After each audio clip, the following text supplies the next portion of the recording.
Почитувани представници на медиумите, благодарам за присуството. Го слушавме денеска целата пратеничка група на Социјалдемократскиот сојуз на Македонија и коалицијата, говорат на претседателката Гордана Силјановска-Давкова. И жалам што претседателката избра да застане на страната на најкорумпираната и криминална влада во историјата на држава и во овој момент во Европа. Се потврдува тоа што го зборевме изминатите недели, месеци. Се потврдува дека оваа влада, а денеска претседателката даде поддршка, ја води Македонија кон изолација, дека европската приказна за нас е завршена, нема да има никакви реформи и следи голема криза.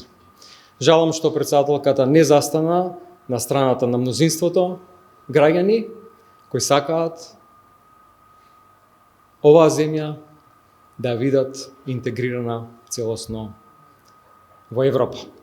Жалам што не застана на патот на вистинските реформи, да ги поддржи, да ги коментира, туку само некои квази реформи, некои делумно изменети закони кои што оваа влада ги представува како вистинска реформа, а тоа не е тоа, затоа што посебно законите о правосудството ќе овозможат само дополнителна партизација, поставување на своји партиски обвинители, партиски судии, еден процес кој што веќе го започна, се со цел да продолжат коруптивните пракси и крадењето на парите на граѓаните.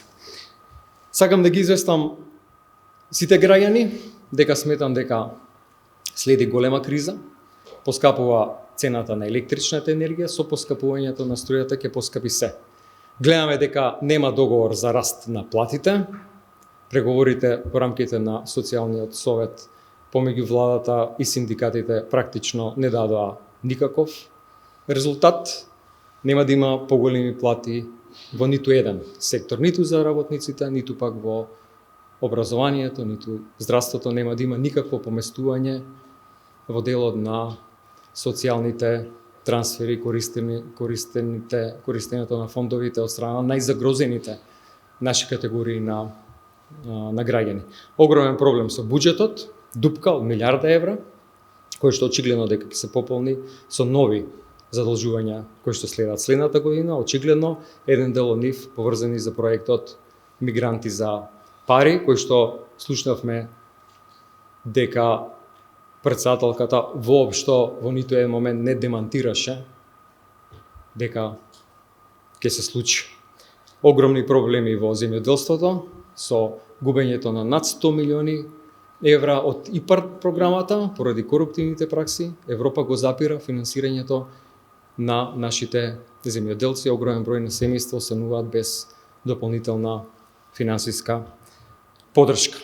Се на се, очигледно е дека претседателката дава поддршка да оваа влада ја носи земјата во изолација, да бидеме црна точка во Европа, во која што според европските институции тука владее српскиот цвет, а гледаме каков резултат дава тоа. Енергетски кризи, изолација целосно, немање никакви структурни реформи, млади кои што секој ден ја напуштаат земјата. Благодарам.